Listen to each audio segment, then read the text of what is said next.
May maling desisyon daw palang nagawa itong si Al Francis Chua dahil isa nga daw siya sa nagsuggest na magpatalo daw dito sa Jordan team para hindi nga makatapat ang China sa bracket. Pero nagkamali nga daw siya dito at humingi ng paumanhin. At Coach Tim Cone, bawal daw ang tatamad-tamad sa team niya at parang natamaan nga dito ang naturalized import natin na si Ange Kwame dahil hindi pa din niya makuha ang system nga na gusto mangyari na triangle system. Ayon nga ito lahat sa isang source mga ka-O Sports. Huwag na natin patagalin at pag-usapan na nga natin yan. Naglabas na nga na magiging official bracket dito para sa magiging qualifying pagkatapos nga ng elimination at makapaglaro na nga ang lahat ng bansa. Ang pagkakaalam kasi ng una daw nitong ni Al Francis Chua ay kapag natalo nga sila kontra Jordan ay makakaiwas na nga daw sila dito kung sakasakali sa China.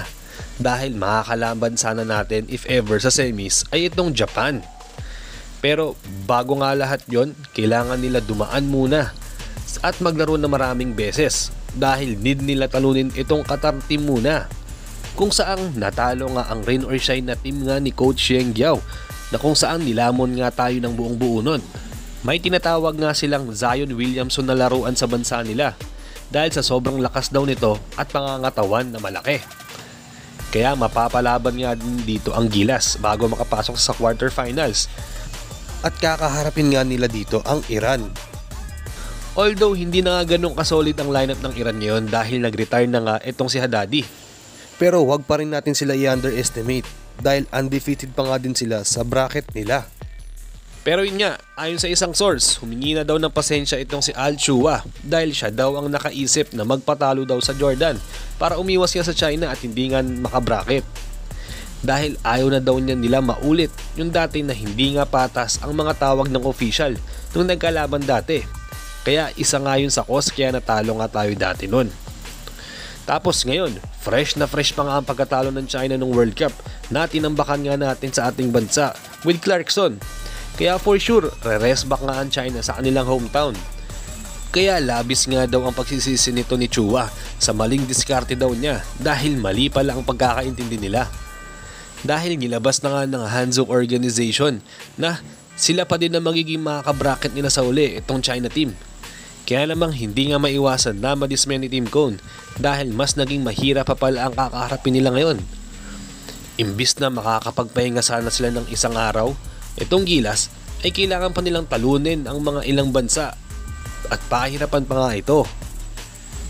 Kaya naman mas delikado pa nga na makakuha pa ng medal ang Gilas ngayon dahil sa sinapit nila, dahil sa maling diskarte at naisip ng Gilas.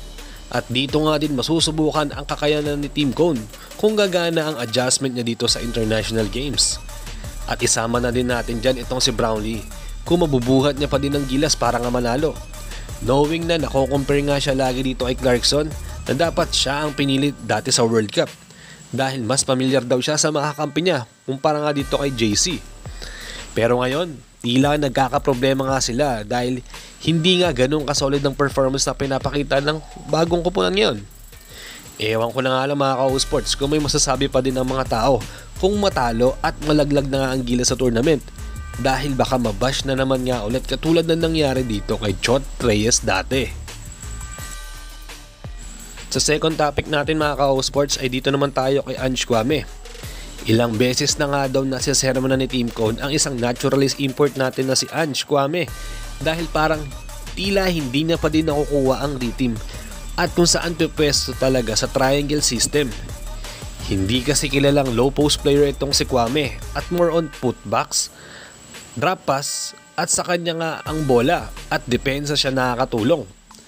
Pero ngayon parang hindi nga siya ramdam masyado at nag-fit sa sistema nga ni Coach Tim. Kaya naman madalas nga daw siyang nasisermon na nito dahil parang tatamad-damad nga daw siya sa ilalim at lalong-lalo na nga sa depensa.